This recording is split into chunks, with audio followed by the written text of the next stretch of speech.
Russia and Italy, the order confirmed at 500 metres.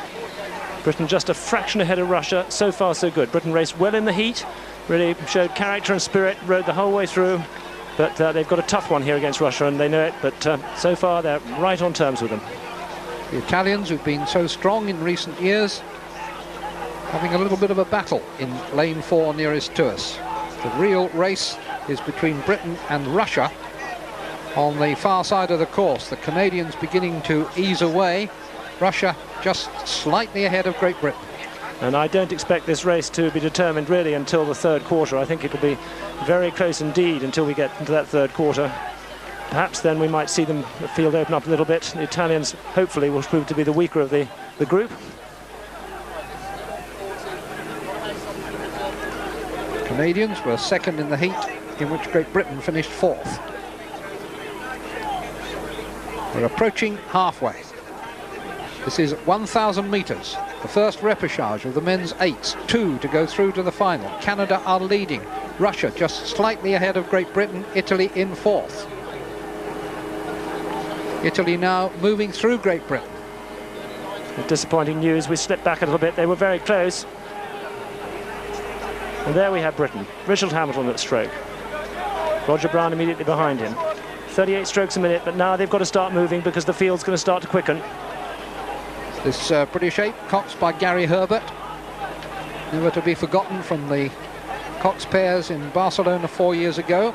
Gary from Leander as our 4 members of his crew.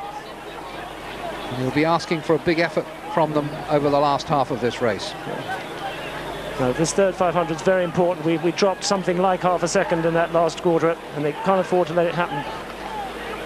Canadians the ones to be at the front, but we're still in contention here. But it's in an 8, even quarter of a length is hard to run over. They need a big change of gear at some point if they're going to get on terms and overtake them. Italians working hard to see if they can get back at the Russians. Race is going on all the way across the course. Coming now to the last 500 metres.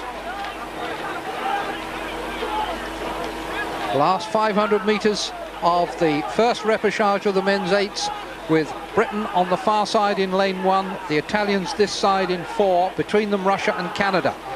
The order still in 4th place, and they've got to make up something because only 2 go through to the final. Less than a second behind Italy. We were looking at them from the camera on the boat, but there is confirmation.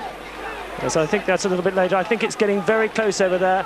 The last view suggested we were up level with Italy, and now we've got to get at the Russians, but it's barely a quarter of a length, between quarter of a length and the canvas. There's an awful lot to race for here. We could still do this if they can find this change of pace in this last 250 metres. Well, Britain have certainly pulled something out here. They've certainly got back at the Russians. The Italians are rallying too, and the race may well turn out to be between Britain and Italy on opposite sides of the course. Gary Herbert's just had a glance across. The Russians are looking to see what's happening beside, turning into a real head-to-head battle as they come down the last 100 metres. This is the British crew. Gary Herbert at the bottom of the picture there, urging his crew on, and that is deceptive. Great Britain and Russia absolutely side by side, the bows of lanes 1 and 2. These are the Canadians who are going to win it, but that's not the important thing. They'll go through. Who will go through with them? At the moment it looks as though it might be Russia, but Britain are giving them a fight. The Italians, I think, are out of it. The Russians are going to get it. They've just got it by a matter of feet.